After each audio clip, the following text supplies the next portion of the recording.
Please subscribe. Traffic jam. Drip like Jam. water.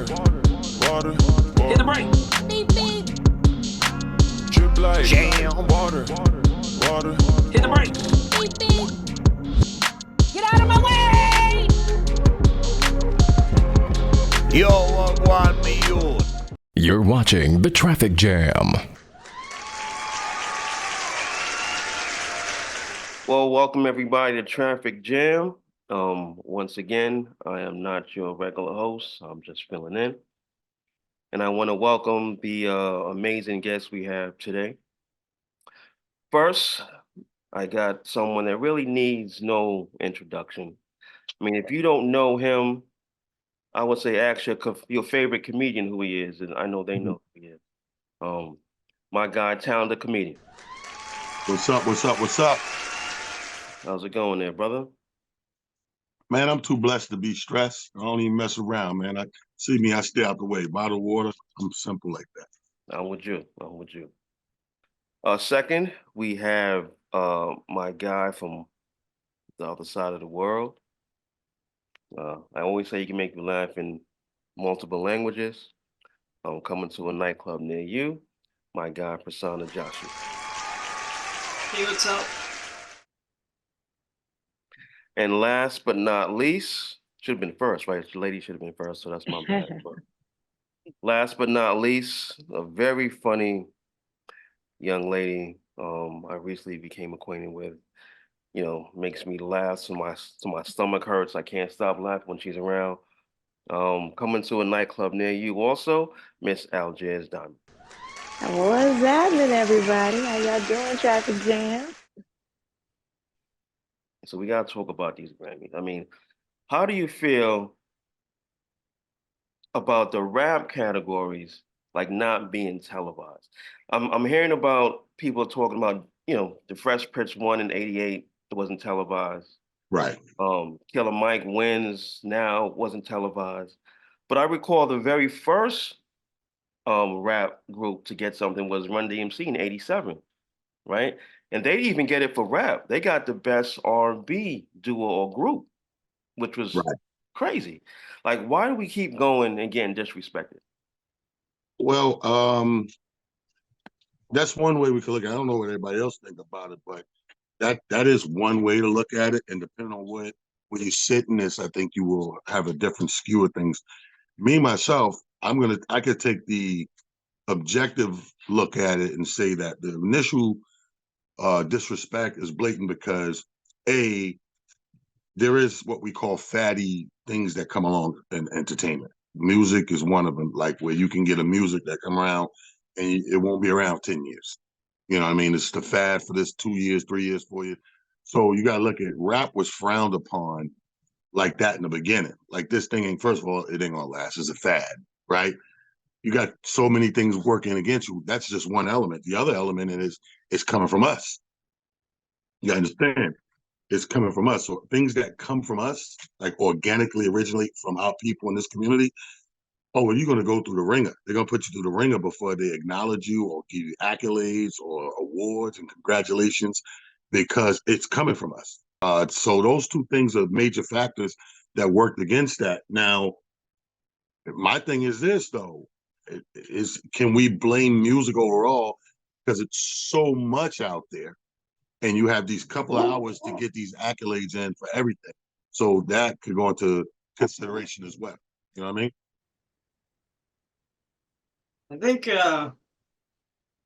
I really liked how Jay-Z called them out on that after he was on the podium accepting an award.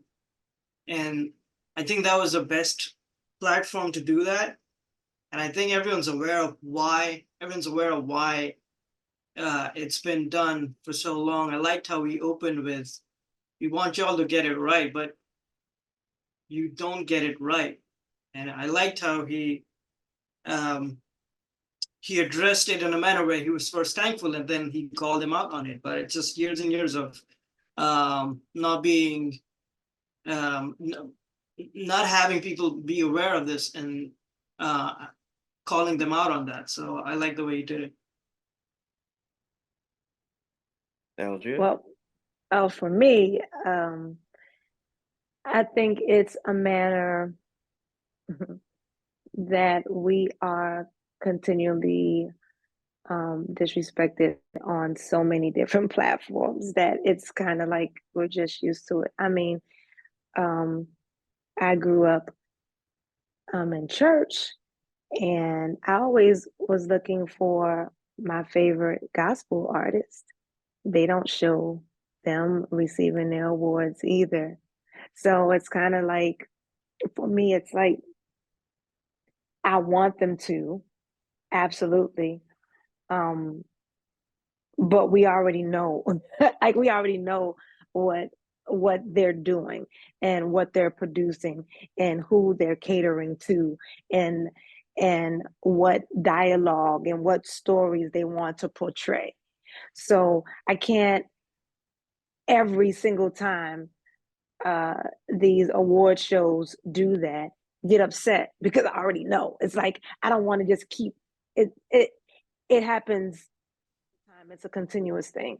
Again, if we don't celebrate our own in our own way with our own platforms and be more excited about those awards, then we'll never be able to, get momentum on us. We have to be more excited about us than them and what they think should be um, awarded. And I do agree with that 100%. Um, but I'm like, so why do we keep going, right? Is where I'm coming from. Like, and Josh, and to what you said, I like what Jay-Z did. Um, but the funny thing about being disrespected and the award that Jay-Z got, he got the Dr. Dre Global Impact Award, right? From in Dr. Dre's name. And when he's given his speech, to your point, he points out that Beyonce has won more Grammys than anybody. I think she got like 32, but yet she has never received album of the year. Well, Crazy. but it really ain't crazy. I mean, we could again. Obviously, he's emotionally invested in that one. That's wifey. So you standing up for wifey. I get that, but I don't think you see. We're looking at it in hindsight. We're looking at it overall. We could sit back years later and go, look at the numbers. You got 30 of these. How you never got that? But the Grammys is an annual thing. So that means they're taken into consideration year by year. So maybe that year, those years where you got those could be best collaboration, could be best choreographing, because she got awards in different brackets. Could be best dance video, could be best whatever it is. Maybe still we didn't consider your album the best that year. Maybe you had a couple of hot singles off there. Maybe you had the dopest video off there. Maybe your choreograph was through the roof. Each year is that. But see, when we sit back in hindsight, and look back at it now that we years advanced and can put it all together in one lump sum and do the numbers, this reminds me of the LeBron James Jordan argument. When we sit back and watch all of it play out, we could feel different about it and make different points than we do it in real time. That's all I'm saying. So in real time, maybe each year that was accurate. I would have to go back and play it year by year though. Talent made a point that, well, you heard what Talent said, but what do you guys think? It's funny because if say that it's a stray cat, if you put out a little bit of food, the cat is going to come because the cat is hungry, and you just keep on putting out little bits of food, the cat is always going to come back, and it's seeking more. It's seeking to get full. It's seeking a meal. And so we're always seeking fulfillment. Like we're always seeking to be addressed and given props for our talents. And so they give us a little, and we come back the next year, and then they give us a little more and we come back the next year. If Beyonce wins big, what is her reasoning for coming back? They have her on the string. Maybe this will be the year. Maybe this will be the year. She has put out beautiful albums. She has put out visual albums that other artists have not done. And if we're talking about creativity, she should have won plenty of times before. But we as creatives, we seek to be fulfilled. We seek to be acknowledged. We want our art to be acknowledged. And so that's the catch. Like we want to, like as comedians, we love laughter. We keep if we do a show, we get booed, we're gonna get back on that stage the next time because we're seeking the next laugh. We're seeking the next chuckle. So that's what they do. They're like, we're gonna give you a little bit. We're gonna give you a little bit more, and we're gonna celebrate you, and you're gonna feel like you're on top of the world, but we're not gonna give you what we know you want. Like what we know you want, we're gonna keep on dangling. We're gonna dangle it right above your head. Sana? No, I agree. That's definitely it's great to look at that in that perspective. I never thought about it that way. I haven't followed it as much, the Grammys and the awards themselves, but that just sounds typically how a lot of these award shows or a lot of Hollywood would operate, and how unless someone on the podium is bringing awareness to this, it's just forgotten. It's just not addressed, and it's just never brought up. But I totally agree with that. I think the Oscars did the same thing. Remember when we were saying the Oscars was so white, and there was the hashtag, and it was all over Oscars so white, and then they decided, okay, we have to do something for these Black and brown people. We're gonna award some Black folks some stuff. We're gonna award, but we're not gonna give them the top award. Fuck that.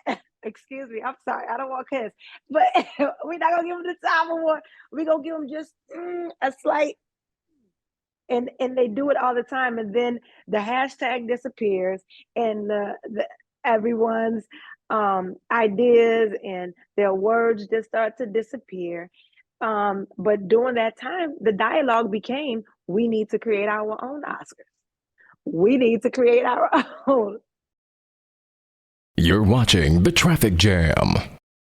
And I get the whole, winning award thing, and it's great to win awards. Everyone likes to be recognized, being good or the best at something. But when I look back, or not, when I think about it, what does a rapper actually get by winning a Grammy, right? So if you're acting, you win an Oscar. After that Oscar, your pay rate increases. I can't get paid this amount now. I'm now an Oscar-winning actor, right? Right. After you win a Grammy, you're not going to get more record sales from that. You already got your record sales before that. That's why you're probably getting the Grammy. So what do you get out of Well, winning the Grammy? I think some of them get pay raises, especially the writers and producers. See, that's called publishing. Like, if you're a writer or producer and you get a Grammy on your resume, you get to charge more. I know that for a fact from a couple of rapper producers I know over the years, that once they did these records that went multi-platinum, now when somebody called them and said, yo, look at Kanye. That's how Kanye came up. If you look at Kanye, now when you call Kanye to do your record, it's going to cost you more than it did last year, now that he got the Grammy. Because now he produced Jay-Z's record, who sold 10 million. So now if I call Kanye and he was giving out tracks for 10 grand last year, what Fat Joe told you, yesterday's prices are not today's prices. And that's because the accolades. So that happens for all of us, whether we're acting, even a simple thing for a comedian. The more television spots he has on his belt and his resume and film and stuff, he can say to the promoter or the agent, hey, I need this amount. I'm demanding this. I'm not just taking that. Before you did any TV, you took everything that came through the pipe. And then when you got a couple of things on your resume, you can say, well, I just did that, right? So this is what I'm charging now. Now, At the end of the day, it's up to whoever's paying to pay or not pay, but you do get to bump up a little bit with the Grammys. And that's it's a tough one, right? I know a musician I've been following since I was a kid, Ustad Zakir Hussain, and his global he's got a global band where he's got Indian artists with him, and he's got artists from the US, John McLaughlin with him. They've been touring for 50 years, and that group won their first Grammy this year. And so some of those musicians, that they said what that meant to them was that one of the musicians in that group grew up listening to this band. It's been around for 50 years, and now they won the Grammy, which for him was the ultimate pinnacle of recognition on a global stage. Because even though he's won numerous awards, biggest awards in India, being on that global stage gives people the awareness around the globe instead of just being in one country. So I think that's a recognition on that stage, which is invaluable from their perspective. Yep. I have several friends who won Grammys, and I'm excited that one of my friends won a Grammy this past show. And it gives them the opportunity to work with other artists who are amazing artists. He's gotten to travel more. I mean, he was already traveling the freaking globe already, but just more. It's more awareness. More people will come out to his shows. More people are buying albums, new and old albums. You know, they're looking for collaborations.